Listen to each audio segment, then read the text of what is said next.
Je crois qu'il faut que nous ayons collectivement conscience que les réponses que vous apportez, et que je dirais qui nous sont répétées un peu en boucle, ne répondent pas à la colère qui se développe parmi nos concitoyens.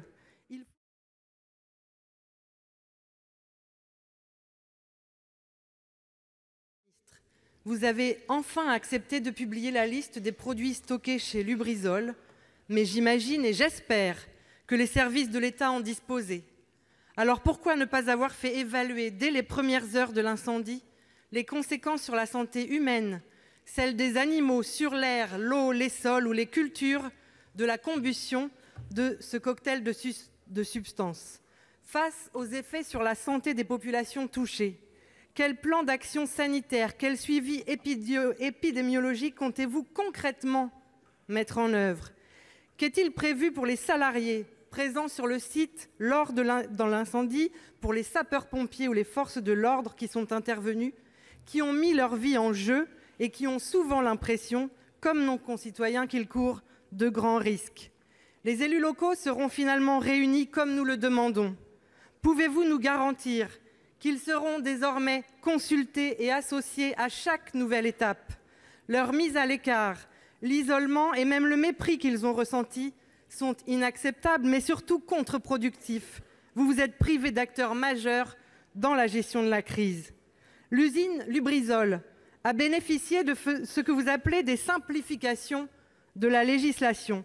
Ce sont en réalité un détricotage du droit de l'environnement et un recul des exigences de sûreté, en l'occurrence l'augmentation des stocks sans étude de danger. Allez-vous abandonner vos projets d'alléger encore les obligations d'évaluation environnementale pour les sites industriels? Sans attendre la commission d'enquête sénatoriale dont nous nous réjouissons, nous voulons et la population veut des réponses précises à ces questions précises.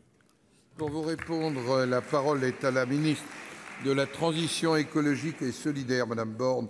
Vous avez la parole. Monsieur le Président, Mesdames et Messieurs les sénateurs, Madame la sénatrice Céline Brulin, excusez-moi.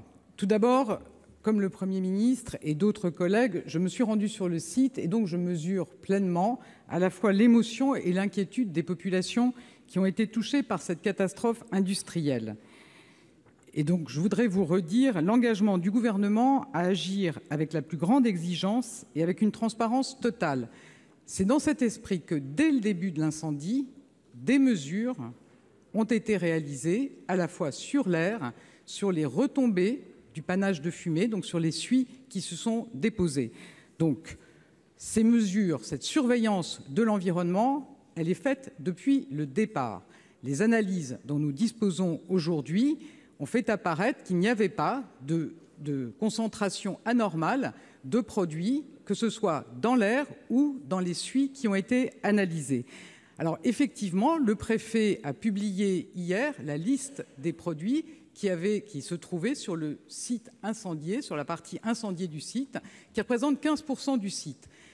Cette liste, elle a dû être établie à notre demande par l'industriel, parce que comme vous le savez, les autorisations, dont au demeurant plus publiques pour les raisons exprimées par le Premier ministre, portent sur la totalité du site. Et ce qui était recherché, c'était la liste des produits sur la partie incendiée du site, qui a donc été diffusée dès qu'elle nous a été remise par l'industriel. Et sur cette base, avec Agnès Buzyn, nous allons saisir l'ANSES et l'INERIS pour savoir s'il faut faire des analyses supplémentaires.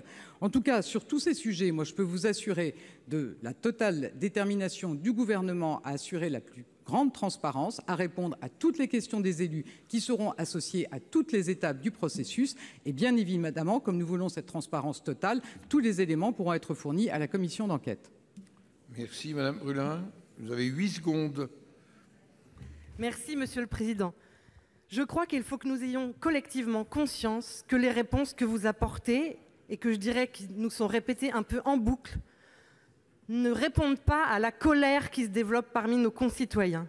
Il faut en tenir compte. Il y a une aspiration immense à ce que l'État protège.